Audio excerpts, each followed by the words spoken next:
your narrative note or checking all of the boxes on each body system. But we are going to talk about our policy and procedure, submitting your notes, the patient profile page, which gives you a lot more information than your daily notes, change orders, comment boxes, and forms and logs.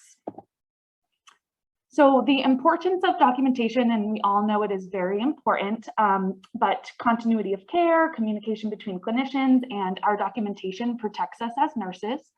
But something that we don't often think about in the field is how our documentation can justify clinical reimbursement. So our notes are reviewed by the CCMs for insurance, and it can determine our patient nursing hours. So if our documentation is lacking, they could lose some hours. If it is strong documentation, they could gain a few hours or maintain their nursing hours. So that's why we stress it so heavily, and at times we'll send your notes back for correction because we notice some things that need to be there for insurance purposes. So our policy and procedure, these are just two little snippets from our policy and procedure.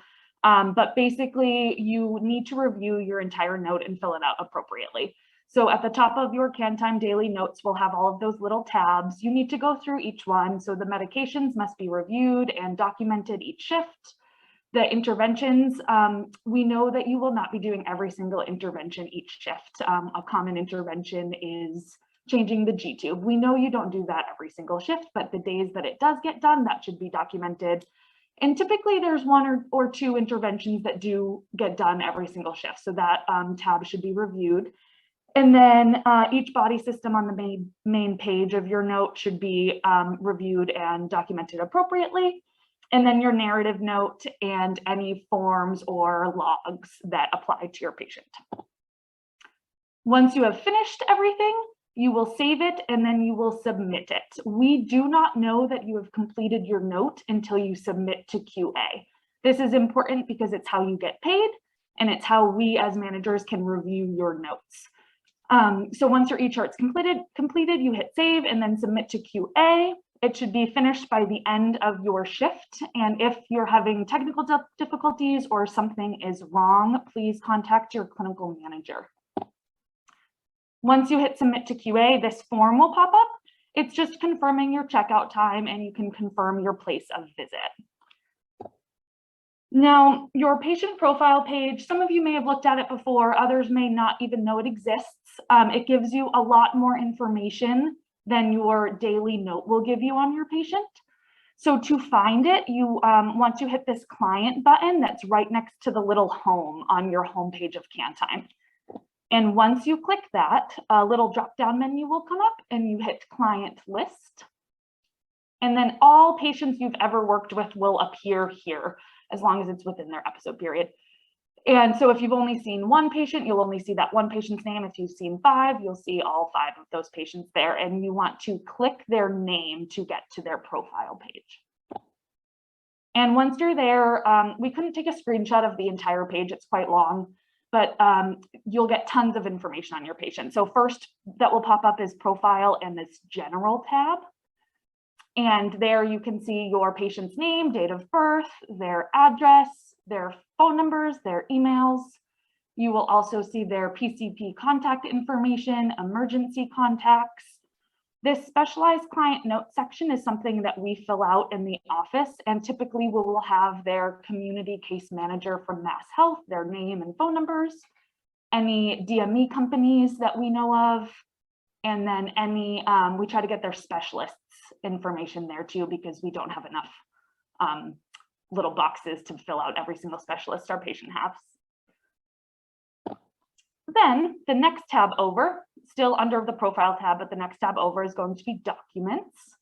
And here you can see any admission paperwork, the MD orders, hospital discharge summaries, basically any document that we've either been faxed or handed, we will upload it onto Can Time, and you all as clinicians have access to these at any time. You can just click their name and a PDF will pop up. The next tab is records. This tab allows you to see any fellow clinicians working on the case with you, their names and then their cell phone numbers. This little green box says that they're still working for our agency. You may see a nurse that has left the agency and it will be a red box there. On this records page, you can also see any nursing skills that your patient or family prefers the nurses that work in their home to have. It'll be just this little checks or X's here. Next, we're going to skip over to journal note. And again, we're still under the profile tab, but we're over in journal note. This is our care coordination and office communication section. So you are able to upload notes as well, but typically we would upload any PCP notifications, any admissions, any care coordination that comes from the doctors, the families, or clinicians. To add your own journal note, you would go to this add note section right here. This will pop up and you can click the category. There's a few different ones, but typically it's going to be care coordination. And then just make sure the date and the time's correct and add your note. Down here, you don't need to copy to the clinician journal notes or add a task unless it applies. And then you just save it. Now we're going to go back up to these main dark blue tabs and we're going to go over to the assessments tab. So once you click assessments, these boxes down here will then go away. So we click in the assessments tab. Here you can find all of the assessments for your patient. So the initial start of care, the 60-day recertifications, resumptions of care, and hospital transfers. If you would like to view any of those, over here that's not included on our screenshot, it will say edit. And you click the edit button, you are not able to actually edit it. It is just the way that you can review the entire assessment. And it opens up the way the assessment looks.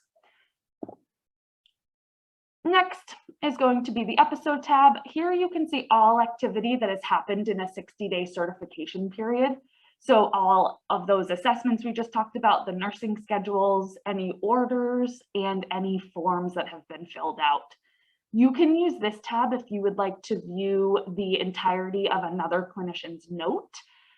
In your visit note, you are able to hit the notes tab and you can see their narrative, but you can't view each body system and the medications tab that way. But this way you can, so you would hit their little e-chart over here. And again, you won't be able to edit it. You can just view what the other clinician did that shift if you want to clarify something that they wrote in their narrative. Next is going to be our POC tab. That's the plan of care. Another name for it is 485. This is all of your patient's working orders in one place. It is a very long document. It includes the 60-day research, which generates this whole document, and that's what's sent to the PCP every 60 days. And that's how we obtain our orders for that 60-day cert period. So these are all the little tabs that will show up on it. Again, it was a really long document, so we couldn't show you the whole thing. But you would get all of the interventions, all of the medications, their DMEs, provider information, any information on your patient. Next, we have the medications, which actually is going to be all the way over here. Let me see if I can move that. Oh, it doesn't look like I can, but it's behind the little square that me and Dawn are in, but it's just another tab. And in this tab, you can view all of your patient medications there.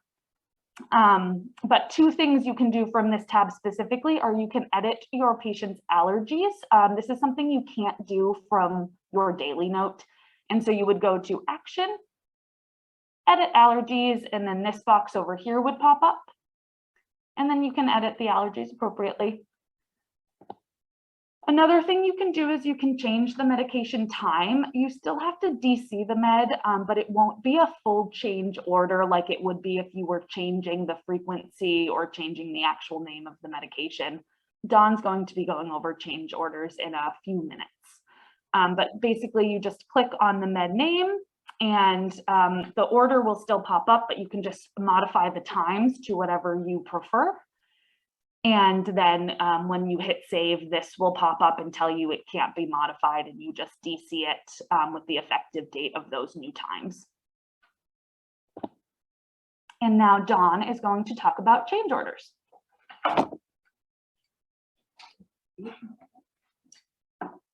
Hi folks, Kiki, we'll be back in a little bit. I'm going to go over some change orders. If you have never done a change order, this is going to be new to you. If you have done them, you obviously know how to do them. But there are some things that I might be a little bit helpful to you, some tips and some tricks and things like that. Always remember, you guys are first line clinicians, whether you're RN, LPN, you're all responsible for doing change orders, and we make no distinction. So, but if you have any trouble, again, reach out to your clinical manager. We could walk you through some things. So I'm going to go by these screens pretty quickly because there's a lot of information, but I'll try and get this to you in a PowerPoint, like a PDF file. I think we can convert it to that. So, so in your main visit note, once you go to the medications tab, of course, if you click this medication button, the medication change order will pop up, and you are going to fill out, I'm trying to make this smaller on my screen here, larger one. Everything with a red asterisk you're going to fill out. Medication will be pre-checked already, grayed out. You don't have to worry about that. Make sure you check your physician, put the order date in. This date right here, the order date, that's the date you're just putting in the order. If the date is any different, we can change that afterward once we get to the next step. Make sure you put a time in. I would put the time you start your shift, and your name should appear there pre-populated. So this is how it looks kind of when it's all filled out with the name in. The next tab over, just remember to scroll down. I didn't have a chance to put this on the screen, but you'll see your medications right above this box. But if you scroll down, you can sign your name. It's a weird quirk of Canti makes you sign off before you actually can do the order. So I just want to alert you to this little comment box here. Some people use it, some people don't. But below the meds, right above your signature here, if we're going to send everything to the PCP, but if there's another doctor that's prescribing it, it's always kind of good to write in here, because the PCP sometimes will not sign off on it if it's not by the PCP. But usually if they know who's doing it, they're willing to sign off on it because they're in charge of the entire of their plan of care. So once you do all that stuff, it's going to allow you to add new medication. Of course, you'll see, all of you have encountered, if you miss a step, it will kind of tell you what's missing, so you can't really make any mistake. So once you click add new medication, and always, I would recommend never writing in this box, because if you do add a second medication, it will actually disappear. So I would always use that comment box below to write any additional information you may need. So here's a patient who was just diagnosed with GERD. So we put in our medication here. So again, everything with a red asterisk is going to have to be put in here. Dosage, route, frequency. So this person is going to get 2 times a day and a start date. I think it automatically selects long-standing. So I would always click new when you put in a new medication. And after 2 weeks, it will actually go back to long-standing. I wouldn't worry about the change box. I don't really use that box. I don't recommend it. So we're going to give this medication 2 times a day. The doctor did not prescribe a particular time. So here's up to you as clinicians to work with the parents to kind of put in specific times. So click the plan days and times. I would recommend not clicking days. It's going to do every day automatically if you all 7 days a week if you don't click that. But if you do, you could utilize this box if you're doing like every other day or something like that. Some of these other boxes, they may not work as well. If your patient gets hospitalized, it may throw off the day count. So you could always write something in the comment like given every other day, and I'll get to that in a second. In the time box, I sometimes get questions about times. Just put the time in. You could write 8 a.m. You don't have to put the colon there, and just separate. If you have two time frames, just separate it by a comma. And if you just click outside of the box, it'll automatically update that to look like the 8 a.m. and 8 p.m. there. What's going to happen next is once you click save, it should say medication added successfully, and it's going to open up a new window for you that's completely blank. So this is great. You can continue to add more orders, up to as many orders as you want, actually. And I would recommend this if you have multiple orders, because sometimes I see nurses on one shift and they'll do multiple orders, and it's sometimes harder for the doctor to sign that. So it also prevents you from having to go back and do the whole rigmarole of filling out all those red asterisks. So feel free to utilize that. And if you have any questions about that, I can walk you through some of that stuff. This medication alert box has come up in one of the recent upgrades in CanTime. All you have to do is just press continue, and it'll take you to the next screen. It just means that a med is not configured correctly to interact and show any interactions, but we're not really utilizing that feature. So I just always click continue, and you should get to the next screen. And once that's done, the autofill box your medication will be auto-generated here in the order description box. And if you did forget to add a new medication, you could just click this add new medication again. You can add a new one. If for some reason you don't see your med auto generated here, click this autofill button and it should pop up there. If it doesn't, that means something has gone awry and we'll have to figure out how to do that. So just contact your clinical manager and we could figure that out. This box is just to show you what would happen if you did utilize the multiple orders, multiple medication orders in one order. So it just kind of looks like that. It will have multiple medications in your order description box. So that's kind of what the doctor is going to sign off on when you see that. To discontinue a med is really easy. It's going to be the same step. You would kind of go into your medication tab, change order, click everything you did before, sign the bottom. But once you click your med, I'm sorry, go back one screen here. You could click this edit medication button, but really if you just click one of these medications, it will take you to the same place. And you're just going to put the DC data in. I would click the calendar rather than write in manually. Sometimes that doesn't work. And once you do that, click save. And you will go back to the screen and it's automatically entered in the order box. If all goes well. To change existing med dose, times, frequency, and comments. It's going to be the same exact process as before. You're going to fill out all these red asterisks here. And to make any modification, just find your medication and just click on that. So here we're going to change the Synthroid med. The doctor, let's see what. So any change you want to make, you could just alter any one of these boxes here. If it's the time, if it's the frequency, if it's the routes, the dose, or if it's a comment, especially.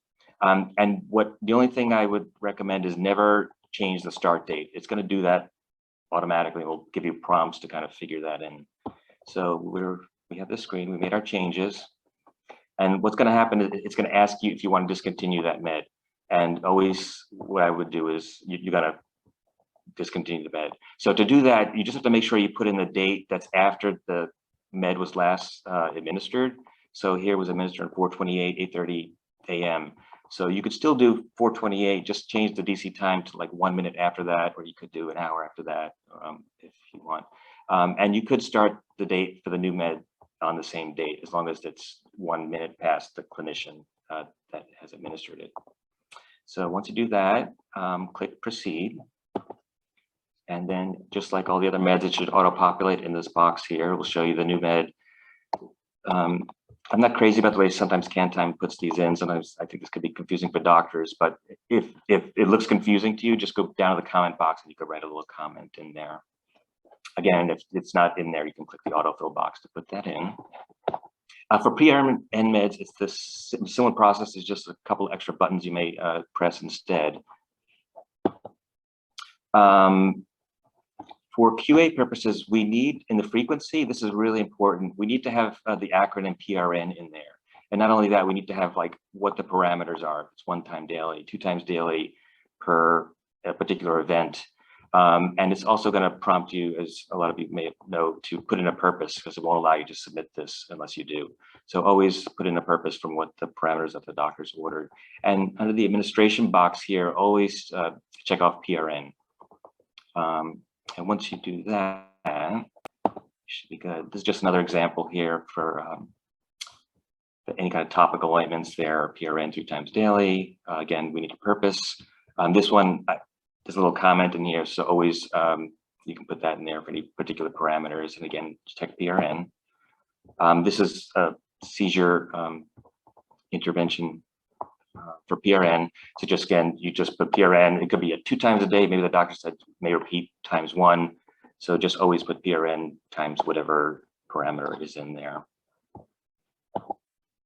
For oxygen, also the same thing. We need the particular parameters, whether the O2 sats are below 93 to administer that, or during a seizure event or any other reason. And here I have particular parameters here in the comments that are helpful. I get a lot of questions about intervention changes. Some people know how to do them, some people don't. I'm going to show you how to do that. There's a particular way to do it, and I'm going to show you a few ways to kind of get in there. So if you had a medication you were already administering, you can actually just check off this care plan box, and it will allow you to edit or add a new intervention.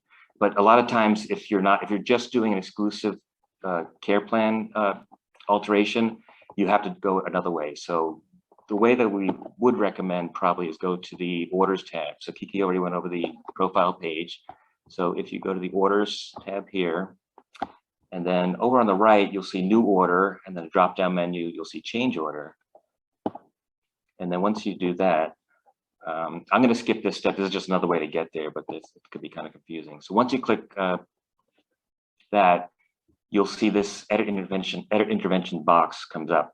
So once you click that, it's going to take you to this screen to edit interventions. And so here you'll see all your existing interventions, which you can modify. I'll show you that in a second. But here we're going to add a new intervention. So we click Add New Interventions, and it's going to open up a new window. Under Discipline, just select SN from the drop-down menu, and from Area, you're going to choose the appropriate category in which you're going to put the intervention under. You might see some pre-populated interventions in here already, so don't stress out. You're not going to delete them by changing this, but I would recommend just going to the first one and just checking it. And then once you do that, you'll be able to actually write manually in this box and kind of delete this and put your new intervention in. So you might see some interventions there that you can use, but I think most often you can have something very particularized to your patient. And once you click that, you're going to click Save. And I'll show you that in a second. I'm just going to show you another intervention here. If you have a GI intervention, this patient had a new GJ tube placed from a G tube. So we just went over the appropriate category, and I just checked the first two interventions. I actually wrote the orders for this particular patient. And once you click Save, you should see this box here, Save Successfully. And if you don't, that means, again, something's gone awry, and we have to go back and figure out what's happening. And again, it's going to pre-populate into this order description box. If it doesn't, click the autofill again, and this is what we're going to send to BCP. If you have to modify in order, it's a little bit different, but it's the same beginning process. We're going to check off all those asterisks, do the change order, click care plan, click edit intervention. But instead of add new intervention, what you're going to do is you're just going to scroll down to whatever intervention you want to change. Check it off on the left-hand side here, and once you do that, it will all appear in white where it's open to editing. So just do that check mark, and then go over to this edit button, click that, and this window will open up. And from here, you can actually write in this intervention box, you can edit things. So here, I think we're going to change this to 1 time daily. The doctor had changed the order. So once you finish writing there, click Save, and you should see this warning box pop up.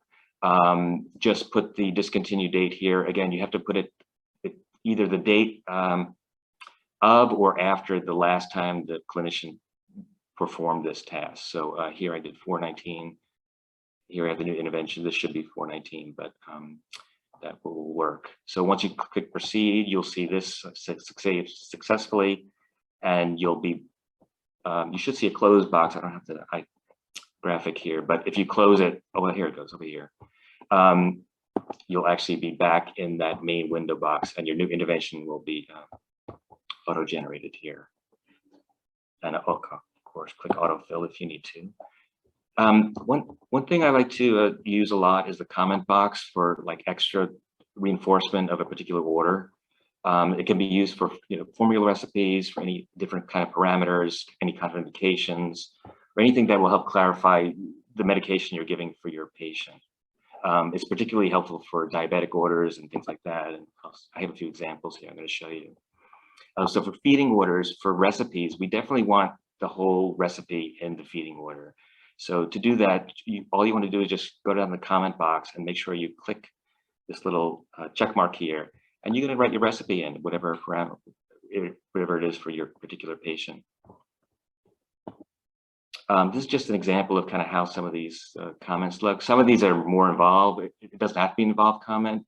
Again, I would only use this box, the comment box, if it's really something that needs clarification or anything that's going to help avoid any kind of medication error or something like that. So I like these. Some of these I particularly chose some of these. Some of these nurses have written, some managers have written, but this person's on IVIG, so there's a particular analgesic regimen that they're getting here. Just different G-tube feedings and inhalation treatments and things like that. I'm going to send you guys the copy of the screen, especially in addition, because I think this is really important.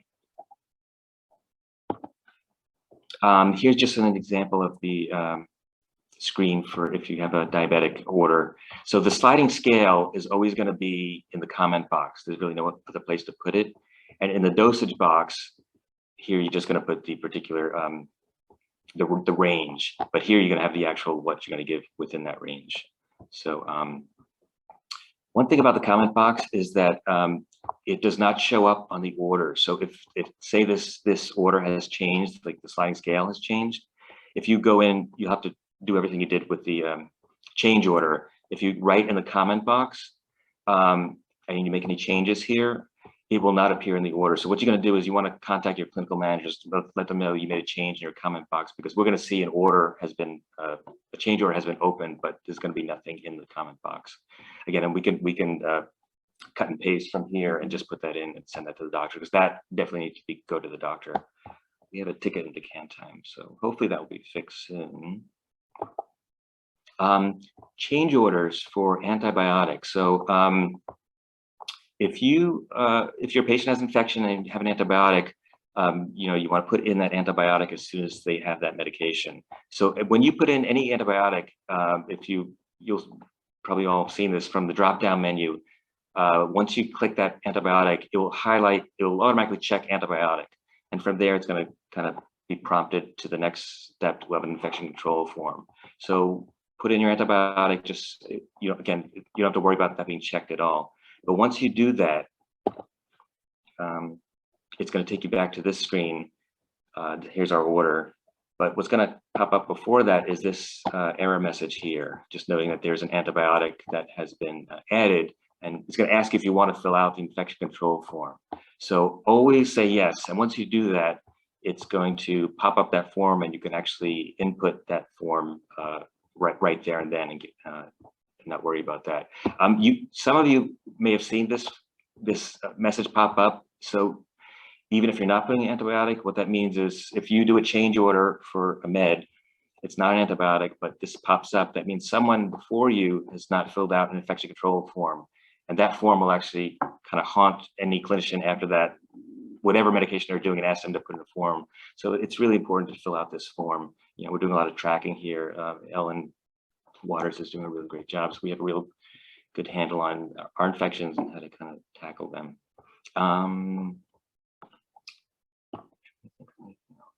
So Kiki's going to go over the infection control form. Anything I missed, you think? You were going to finish the form. I'm going to finish the form. Yes, I am. So you did click yes on this area here. Okay, and so once you did that, this form will pop up. I had to divide this into separate screenshots here because I couldn't get everything on one screen here. So you always want to put in an onset date here, and that's when you found out the patient had the infection or when the doctor determined it. This diagnosis will be filled out automatically. Don't worry about that. The first field here is pathogens identified. You may not know what pathogen it is. That's fine. You could write CNS pending. You could write NA. But if you did happen to know it, it's kind of good to put in there because we'll be tracking that, and it's kind of helpful to see what trends are coming for your patient. One little trick here, if you do know the pathogen, if you click this little pencil here, this quick text box will open up, and there are a bunch of pathogens already in there. And what you do is you could just click on them. If you could tap once, and it will automatically insert that into the box there. So just a little tip to help you. The next box is the physician order. So you can do two things here. You could actually just write out manually the order. So here, Bactrim, 200 milligrams 2 times daily for 10 days.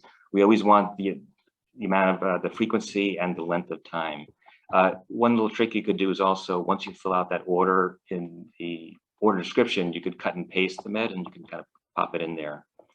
I always like to do that. It's just a little easier. The next box down is others. You don't have to fill out that box, but if there are any particular parameters, you might want to pop those in there. Again, here the PCP's reminded us to call him if there's any fever over 100.7. Treatment intervention, you know, there's for respiratory infection, there might be additional chest PT, increased suctioning. There might be other nebulizer treatments that are new, and you kind of just want to put that there. Under resolution, you're not going to know the resolution, so you could always just put pending antibiotic treatment. Your clinical manager is going to be alerted to any infection control form that pops up, so they're going to kind of follow up on this. So they may give you a call just to find out how your patient's doing, and once this they find out, this will go to QA, and this kind of gets tracked and on to the next step. Again, I'll get this PowerPoint out to you in a PDF, and we're going to be doing more documentation training. So any questions, please feel free to reach out to me. We do have a beta site that we can kind of put you in for any kind of a self-train you want to do. If you want to practice any medications, just give me a call, and we can definitely do that. But Kiki's going to do the rest. All right, I'm quickly going to go over just a few forms. We have tons and tons and tons of forms on CanTime that may be applicable, but we're going to talk about the suction log, seizure log, vent flow sheet, and the 2 COVID forms you've been filling out for almost 2 years. So PD and adult charts are a little bit different, but both PD and adult charts, you can find the forms by going to the Forms tab on your daily nursing note. There's like the meds, interventions, those tabs right up there. You click Forms, then Add New Form, and then this drop-down menu will come. You can actually search in the bar, or you can scroll through and find the form you're looking for.